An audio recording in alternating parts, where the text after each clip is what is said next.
What's up? And welcome in to Under the Hood with Jonathan Hood. Thanks so much for downloading the podcast and checking us out on YouTube, youtube.com. Please like, share, subscribe, and comment on everything we do at Under the Hood with Jonathan Hood. We're growing because of you, so we just want to give you thanks for everything that you do as we are presented by the fine folks at Neighborhood Housing Services of Chicago. NHSchicago.org is where you go for Neighborhood Housing Services of Chicago. Tell them Jay Hood sent you. Trying to get yourself out of that stuffy apartment, get out of that loft, consider planting roots by going to Neighborhood Housing Services of Chicago. Tyler Rocky is with us here from Chicago's College Tailgate. Download the ESPN Chicago app. Check them out on ESPN 1000. That's where you can find Tyler Rocky with Chicago's College Tailgate as we get you ready for March Madness. Tyler, as always, we appreciate it. Oh, the two best words in sports, right, Hoodie? March Madness. We're finally here. It's so much fun, man. It's so much fun because we've invested so much time in watching college basketball in the regular season. I just got off the air talking to Cap about the NBA, and it's like, look, I think we all like basketball, but there's something about the college game, especially this year, that really stood out. That was a lot of fun across the landscape in a lot of different conferences. I mean, if you ask most college basketball fans, I think a lot of them would tell you that this was their favorite and maybe even the best regular season of their lifetime. And it was just every single night there were two great teams going at it, and it didn't matter if it was Monday, Tuesday, Wednesday, Thursday, Friday, Saturday, Sunday. Every single day of the week it had a great game or a game that ended up becoming great, and it felt like clockwork every single night. So it was a hell of a season, and I'm hoping it just means we're setting ourselves up for a fantastic tournament as well. So I've got my brackets here. All right. And it is blank because I never fill them out unless I talk to you first. All right. So it's everything's blank. I do have some questions about a number of teams before I start filling in. First of all, the first four, and then from there, the rest of the tournament. That's why we have you on first, so you can guide me. First, I want to ask you about the committee. Do you feel like the committee got it right? Let's start there. Yes, 100%. In fact, I think out of all the years that I can vividly remember doing this is the first time I've looked at it and said, yeah, no real gripe, because I felt like there were only 68 deserving teams this year. Sometimes there are 70, 72 teams that you're like, yeah, you could kind of make a case for that team to get in, that team to get in. No Oklahoma, no Auburn, none of the SEC nonsense, wiggling in an 11th team. No, none of that. And I'm happy that this thing set up the way that it did. I know some people maybe have their gripes about why is Miami, Ohio an 11 seed playing in Dayton to start? And I would just say this. I think that is the place that they absolutely belong, because when you play a strength of schedule like that, this is what the regular season is and how the committee operates. All right. The committee takes your resume and your body of work and what you did in the regular season, and that dictates whether or not you are one of these 68 teams. Now, your seeding comes down to the committee saying, how good do we think you are and how far do we think you can go in this tournament? So the committee is telling you that Miami, Ohio, you did enough in the regular season to get in. However, we also think that you're one of the last couple of teams that made it into this tournament. We think you have one of the lower chances, especially among all of the at-large teams, to actually make a run in this thing. The seeding is a prognostication. The entrance into the dance is your body of work. And I think that's what people need to understand when they see Miami and Dayton. Yeah, so usually over the years, there would be Dick Vitale in some hotel room in Charlotte yelling about Seton Hall. You know, it's like, what about Seton Hall, baby? What a great record. What a great season. Great coach. You don't have that anymore because it's pretty fait accompli. Well, you can see what was happening, Tyler. It's just like, the bubble teams deserve to be in the bubble, and the teams that got in deserve to get in. I'm sure some fans, though, are yearning for the days of Dickie V yelling about Seton Hall, because now the Gen Z or the 2026 version of that is Bruce Pearl yelling about Auburn. Oh, almost damn near ruined Selection Sunday for me. Close, but listen. He was on his best behavior Sunday. No, but that's not your platform, though, man. It's like, hey, in that spot, you're retired. You did those kids dirty by saying, we want to recruit you. We want you to come to Auburn. And by the way, I'm retired. I'm giving it to my son. But the idea that like doubling up on the questions about Auburn, the bubble team, and then talking to the guy that's representing the committee, just like, well, what about this team? What about this? How about your team 17 and 16? Yeah. And you're going to be fantastic in NIT, or you won't. That's Right. just the bottom line, right? No, absolutely. I'm glad we're over with it, and that pretty much the entire college basketball community is going to end up on the right side of this one, that Auburn was not Yes. a tournament team. You barely squeaked above 500.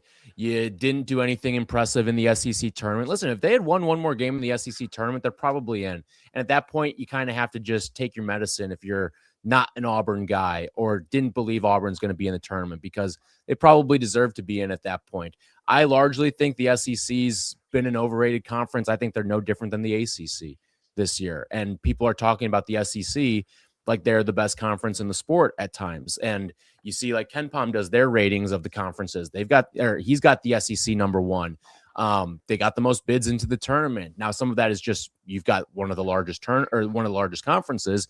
I get that part of it, but the SEC to me has been a middling conference this year.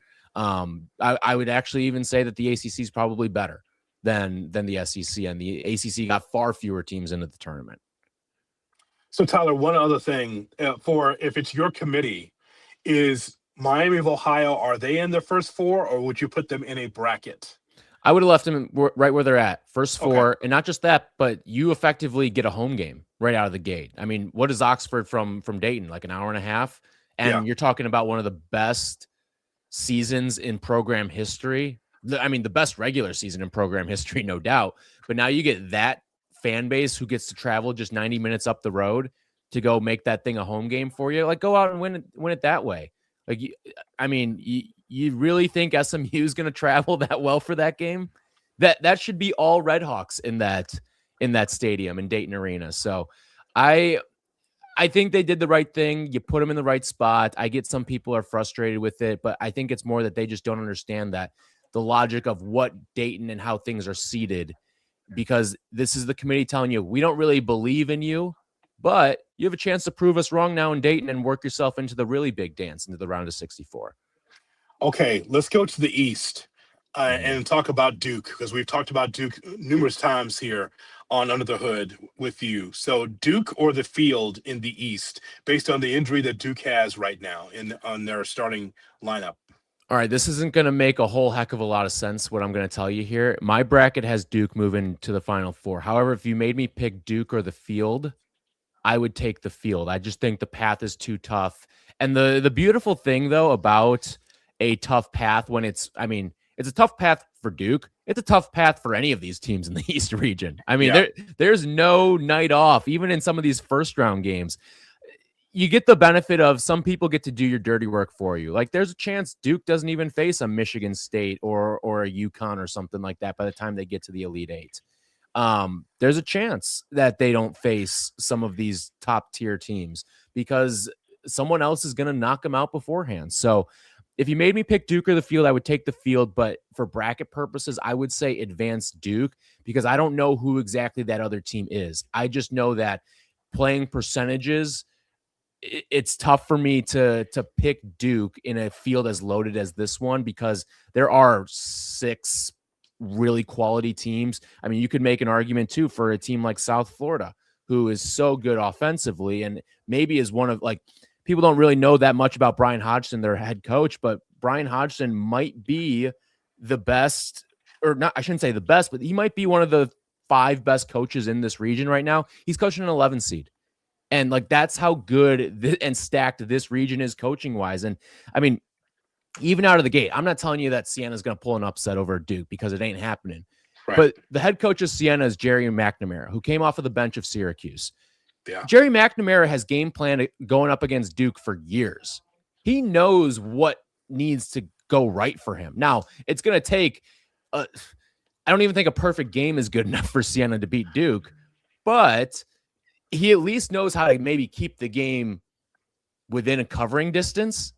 Like, if you there's 2 instances of this in the bracket where I look at it and say, all right, that kind of sucks for that as a first round matchup. I don't think you're pulling the upset, but the fact that the opposing head coach has that much familiarity with the top tier opponent is a little worrisome. It's Siena and Duke, and then it's Fran McCaffrey, who's coaching Penn, going up against Illinois.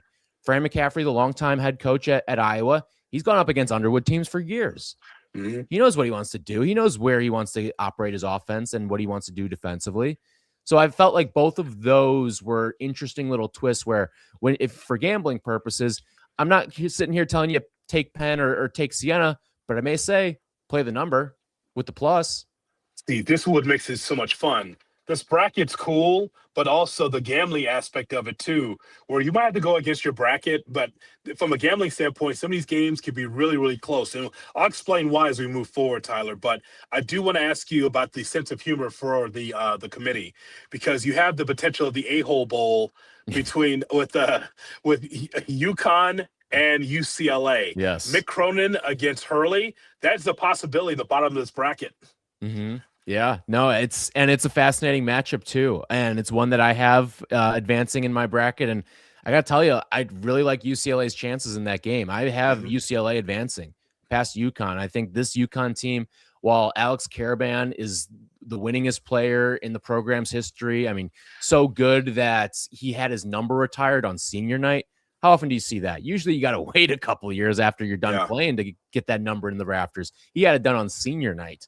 That just shows what he means to a program with that much history to it. But I just think this UCLA team, as long as they're healthy, because there were some bad injuries that took place during the Big Ten tournament. Now, it doesn't look like they were as severe, but their two best players, Donovan Dent and Tyler Bilodeau, went down with injuries and missed at least a little bit of time in that Big Ten tournament. They're both supposed to be good, and it seemed like both were being held out more as precautionary reasons, because Mick Cronin said, as great as this Big Ten run has been for us, we've got bigger fish to fry next Thursday and Friday, and hopefully Saturday and Sunday.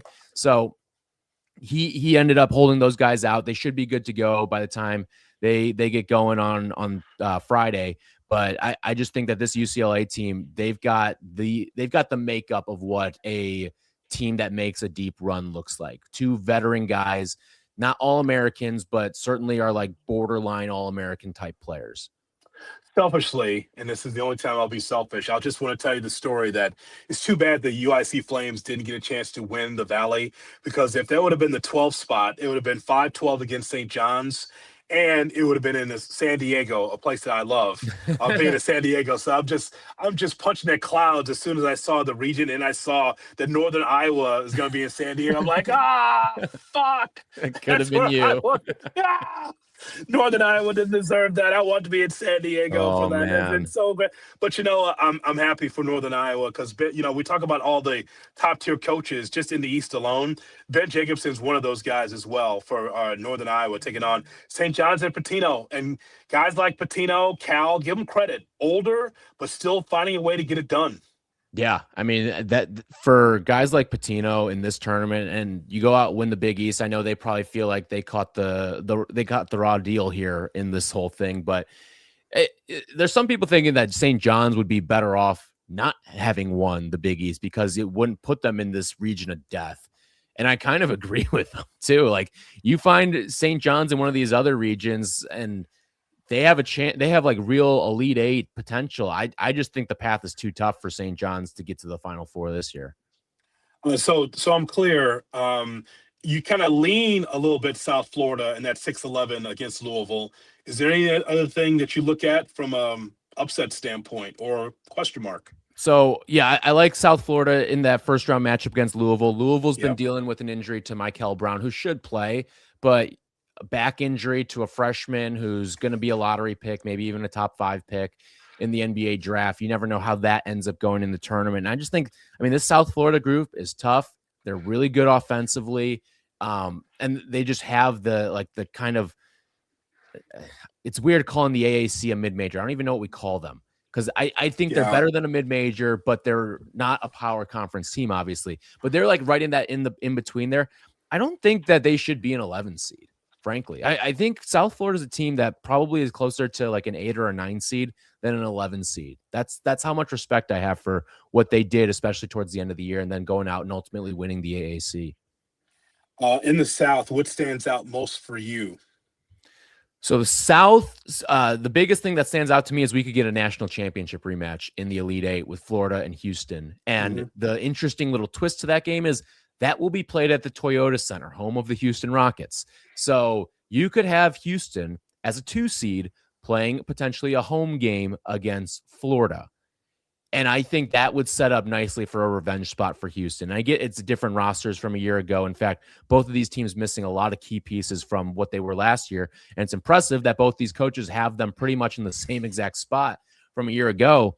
But I think if this rematch were to play out again, I'd really like Houston's chances in this game. I think the kind of what I said to you earlier, I think the SEC has been a little overrated. And I look at what the race for the final 1 seed was. It seemed like nobody wanted it.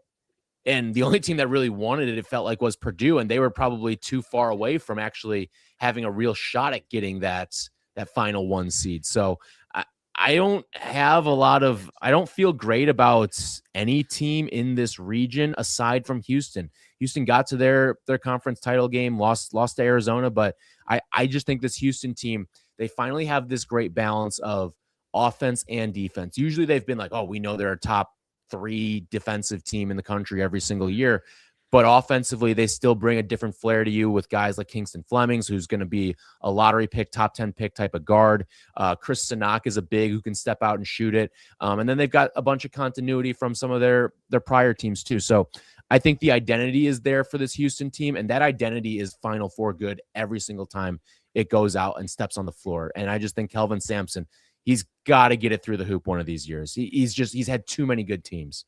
If not now, when, Tyler? Like that's what it comes down to me. Like we know Sampson can coach.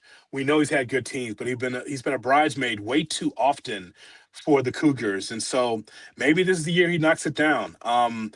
You mentioned Red Face McCaffrey coaching Penn, right? Yeah. Yes. All those classic, handshake lines with McCaffrey and the Illinois basketball team. Any questions about Penn and Illinois? You spoke very highly about Illinois all throughout the season. Any issues with Illinois here, and how far do you have them in your bracket? Yeah, I think Illinois has to probably catch teams that aren't as good or like in their stratosphere offensively, because I think we saw what that looked like in the Big Ten tournament when the Illini were one and done and lost and blew a big lead against Wisconsin at the United Center. So, yeah, I mean, Illinois, I think that they can win their first couple of games and get to the second weekend. I just don't know how they would fare against a team like Houston.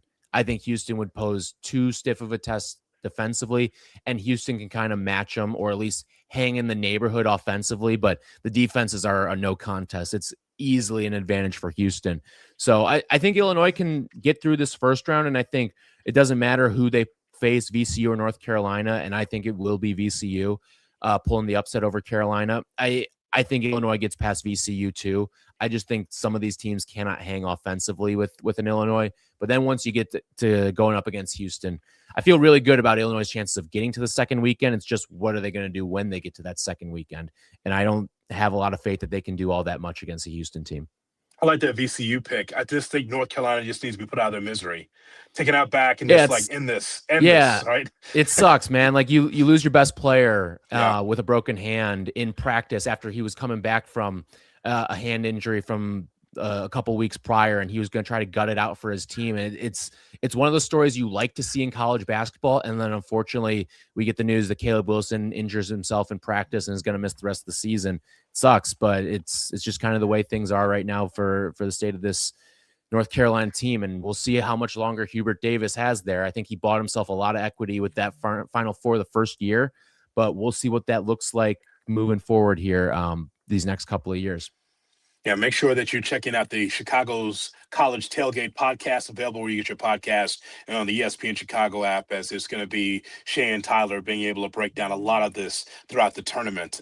So a lot of my friends love Arizona to win it all. They love Arizona to be able to cut down the nets. What do you see out west that stands out to you? I see a lot of the same stuff your friends see. I Yeah. mean, I think this Arizona team, while I don't have them as my champion, I see the vision. I see the world where it is. I think their roster construction is great in terms of you've just got an anchor big down low, 7-footer who's going to block a lot of shots for you, a defensive minded guy who's got a little bit of offensive game for you. And then you've got lead veteran senior guard Jaden Bradley. This is not going to be some sort of test or crazy thing for him going into the NCAA tournament. He knows exactly what to expect out there. And then you've just got some freshmen that can pop for you too. You've got Braden Burries, who's going to be a high first-round pick in the NBA draft. He's a shooter. He can get his offensive game going. He's a guy who can go out there, and he doesn't have to be a 20-point scorer for you, but he's capable of being a 20-point scorer for you when you need it. You've also got Koa Pete, who's more of like that, kind of like a traditional 4, but he can step out and shoot a little bit more than your average 4. And I think that he's a phenomenal player. He's going to be another like top 10, 12 pick in the NBA draft. And then there's an interesting guy who is kind of what is guiding why I think Arizona can win. I always say these teams who are going to go to a national championship and can win a national championship, when everything's going wrong for all of these other guys that I just told you about, can you keep the ship afloat? And they have that guy in Anthony Del Orso who proved it when he went up against Iowa State in the Big 12 championship. Had a career high in points that game, scored somewhere in the neighborhood of like 25 points in that game against Iowa State. And this Arizona team was down big early. Del Orso hit a couple threes, had a couple of buckets that just kept them within striking distance. And then the other guys got their games up and going. And then you end up having the Jaden Bradley buzzer beater to win at the end there. But it's just, can you have that guy who keeps the boat afloat when times are tough? And I think Arizona's got that guy, and it's a very important guy that not a lot of teams have. What do you look at as far as upsets are concerned? Probably watched a little bit too much Missouri basketball this year. It's one of those things, man. You just got it on, right? And just all of a sudden it pops up like, it's not great. It's not bad, but it's not great. And it's just like, okay, I expect him to be bounced out early in the tournament in the 10 seed. But tell me, what do you see as far as a possible upset or question mark in the West? So the West I actually have as one of my chalkier regions. So actually one of the bigger upsets I have is Missouri. And it's not that I think Missouri is a better team than Miami, because I don't. But the little twist in that matchup is the game's being played in St. Louis. I mean, that's right. You're making this an easy day for any Mizzou fans that want to go to the game. So that's right. It's a Friday night game too. So you don't even have to worry about calling off work, getting out of school, whatever. That game's being tipped off at Friday at 9:10. That's going to be an all Missouri crowd, and I think that's going to be enough to move them past Miami. And again, I think Miami's the better team. If this game were played literally anywhere else in the country, I'm taking Miami. But because of that home game factor or quasi home game factor, I think it's going to be a tough one for Miami to overcome. That's right. I totally forgot. It's just that is one of the question marks of why Mizzou, as average, maybe it's above. I mean, you never turn a blind eye to a 20-win ball club, Tyler. But I'm just saying, like when I watch them, a lot of times it's a little underwhelming for them to have that kind of home court advantage. That's a question mark. Why is that the case? Yeah, for a 10 seed. Listen, you want to do that to a 2 seed or something, I get it. It's fine. I have no problems with it. But for a 10 seed, that's where you start to ask some questions about it. You got any notes on High Point? Good offensive team. They like to pour it in. They can shoot it. That's for sure. I just think that this Wisconsin team is much better defensively. And I think one thing that's going to come down to as well is height. And this High Point team doesn't have the height that can match with Wisconsin. Wisconsin is getting a 7-footer back, Nolan Winter, who missed some time. So I think Wisconsin's kind of getting healthy at the right time. And I just think this Wisconsin team overall has just been severely underrated all year long. Good luck finding a team outside of like conference tournament play that's got a better collection of wins than what Wisconsin has this year. You're talking about road wins against teams like Michigan and Illinois and Purdue. Like you're talking about big time road wins. And that's what Wisconsin has this year. And that's what this tournament is. It's a bunch of road games or neutral site games in a row that you got to face. So I think that Wisconsin takes care of High Point. I think they take care of Arkansas. I think where they meet their matches with Arizona. But to be honest, an upset there wouldn't shock me either, because this Wisconsin team's got multiple guys that can give you 30. whether it's Nick Boyd, whether it's John Blackwell. I mean, those are two guys that can pour it in for you. They showed it at the United Center this past week when they both got 30 in that win against Illinois. So I think you've got the scoring potential. It's just going to be, can you get enough stops? And I think this Wisconsin team's built a little differently from last year and certainly can. Lastly, Michigan or the field in the Midwest? I'm all Michigan here. I think they got the nicest path out of this. And the cherry on top of it all is you get to the Sweet 16 and Elite Eight, you're playing in Chicago. And we saw how those fans showed up for these last couple of games at the United Center. So I think that this Michigan team is in a really nice spot. I think of all the one seeds, Michigan has the best path to get to the Final Four, and I think has a really good chance to win this entire thing. I told the story on the air the other day. One of the things that really stuck out to me at the Big Ten tournament happened on a day that they didn't even play, and it was the day before. It was during the Ohio State and Iowa game. And you've been to these tournaments before, Hoodie, these conference tournaments where there's, they send an assistant coach to go do some scout, right? Yeah. On the night before a game or the day before a game, assistant coach, maybe a manager, go out there, do a little scouting. Dusty May was out there with his entire coaching staff, and then sitting on the baseline in those reserve student athlete section was the entire Michigan team. And the only time their eyes came off of the game were during media timeouts when the Michigan fans would walk down and ask for pictures, autographs, what have you. It's the only time they lost focus from that game.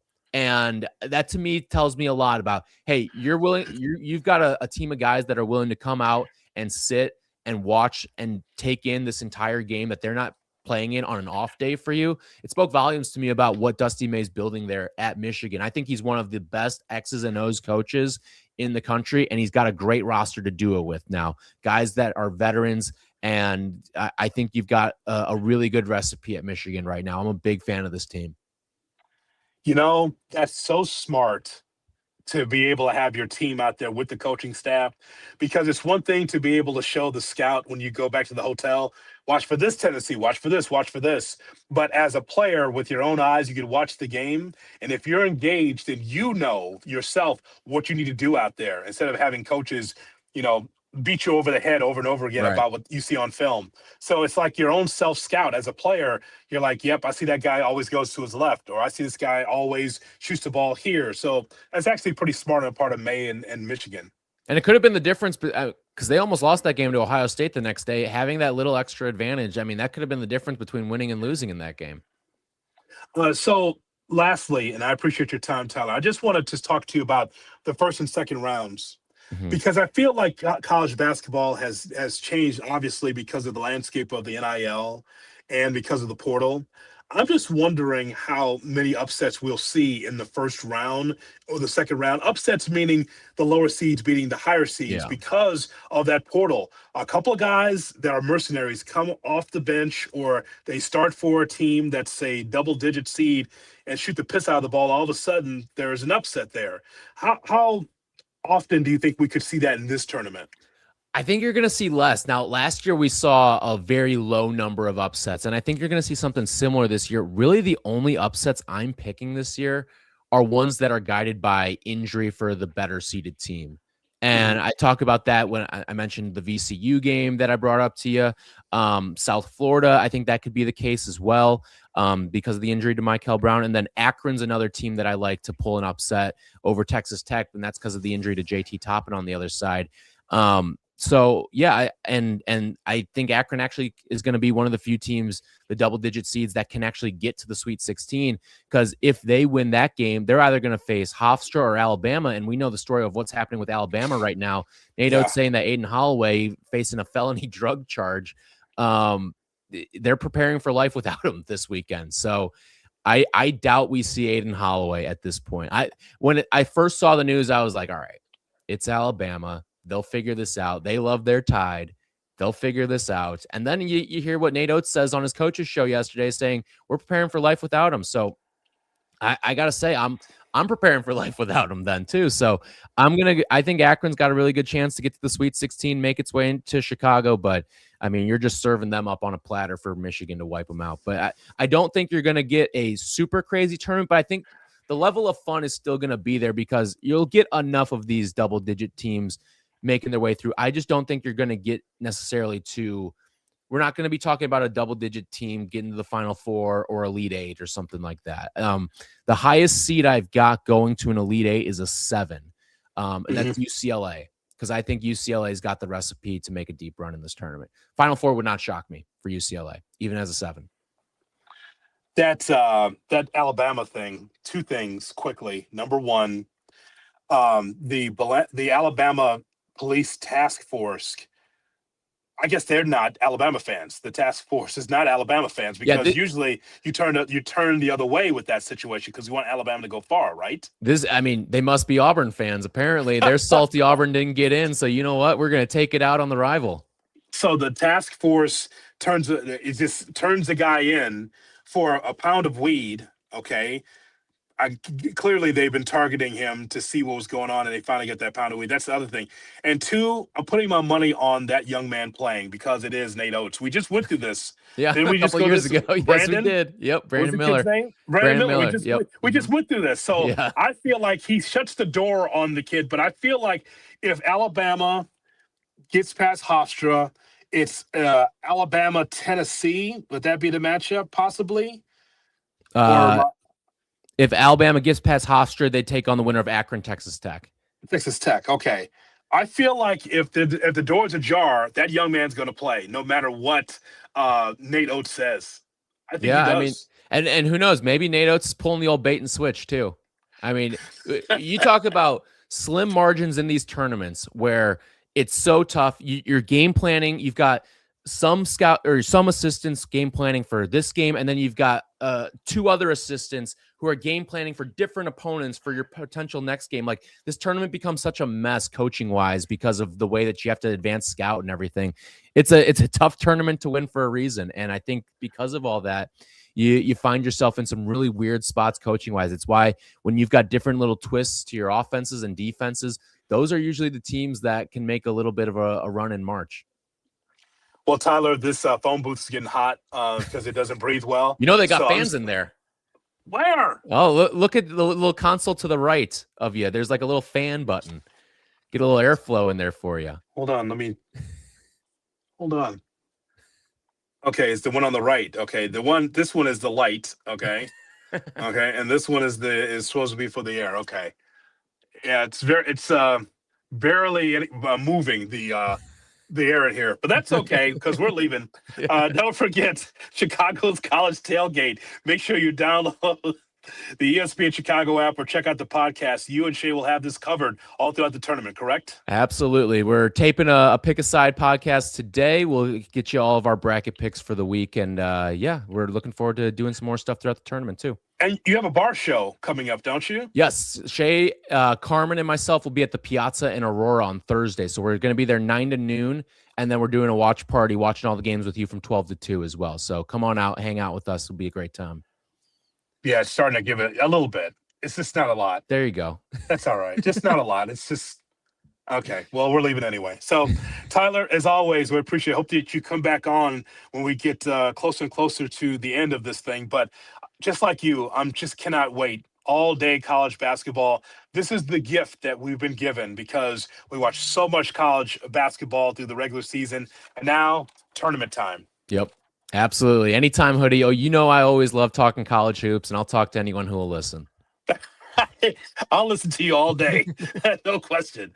Thanks so much for checking out Under the Hood with Jonathan Hood. Make sure that you leave your comments to everything we talked about. What's your big upset for the NCAA tournament? Please put it in the chat, and we'll talk to you next time on Under the Hood with Jonathan Hood, presented by Neighborhood Housing Services of Chicago.